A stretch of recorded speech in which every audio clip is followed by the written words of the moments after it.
अभियोजन निदेशक को करना होगा ठोस कार्य, प्रभारी व्यवस्था को प्रोत्साहित नहीं किया गया। कर्नाटक हाईकोर्ट ने एच के जगदीश को पद से हटाया। कर्नाटक हाईकोर्ट ने एच के जगदीश को अभियोजन और सरकारी मुकदमों के निदेशक के प्रभारी के रूप में हटा दिया है। उनकी नियुक्ति को अवैध और आपराधिक प्रक्रिया संहिता की धारा 25(2) के वैधानिक प्रावधानों के विपरीत माना है।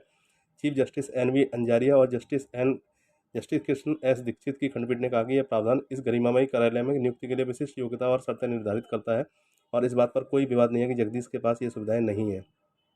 खंडपीठ ने समय समय पर उनके कार्यकाल को बढ़ाने के लिए राज्य सरकार के साथ निराशा व्यक्त की और महत्वपूर्ण कार्यों के साथ एक पद के लिए प्रभारी व्यवस्था को हतोत्साहित किया। यह देखा गया जब प्रभारी आधार पर पदधारी उक्त कार्यालय के मूल कार्यों का निर्वहन नहीं कर सकता है।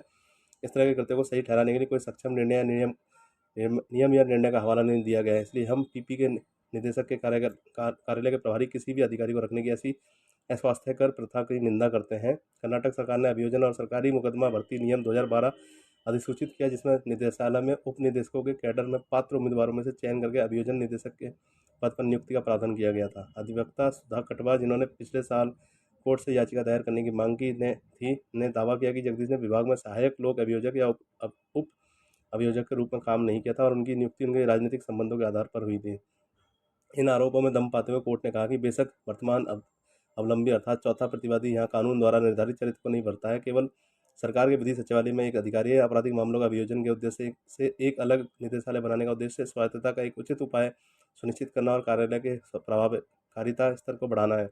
DPP के पास यह निर्णय लेने की महत्वपूर्ण शक्तियाँ कि मामलों को मानक आधार पर कैसे संचालित किया जाए और अभियोजन प्रक्रिया में निष्पक्षता सुनिश्चित करने के लिए भी।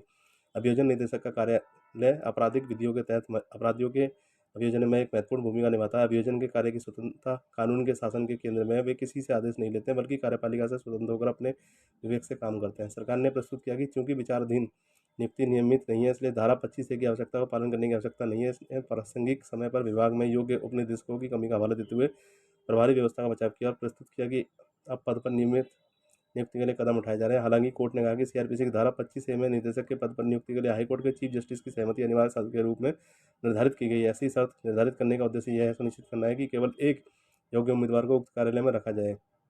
उम्मीदवार के पास कानून के कब्जे में उच्च स्थान होना चाहिए और उसकी साख असंदिग्ध होनी चाहिए। प्रभारी स्वतंत्र प्रभार या अतिरिक्त प्रभार व्यवस्था के माध्यम से किसी को कार्यालय में रखते समय भी ऐसी आवश्यकता को दूर नहीं किया जा सकता। इसके विपरीत तर्क संहिता की धारा 25(a) की मौत की घंटी पर प्रहार करेगा। कोर्ट ने कहा कि लोक प्रशासन की अनिवार्यता में प्रभारी स्वतंत्र व्यवस्था की जा सकती है, हालांकि इसका कार्यकाल बहुत छोटा होना चाहिए। नतीजतन कोर्ट ने जगदीश की नियुक्ति को रद्द कर दिया और राज्य को 8 सप्ताह के भीतर चीफ जस्टिस की सहमति से कार्यालय में एक और योग्य उम्मीदवार का चयन करने और नियुक्ति करने का आदेश जारी किया।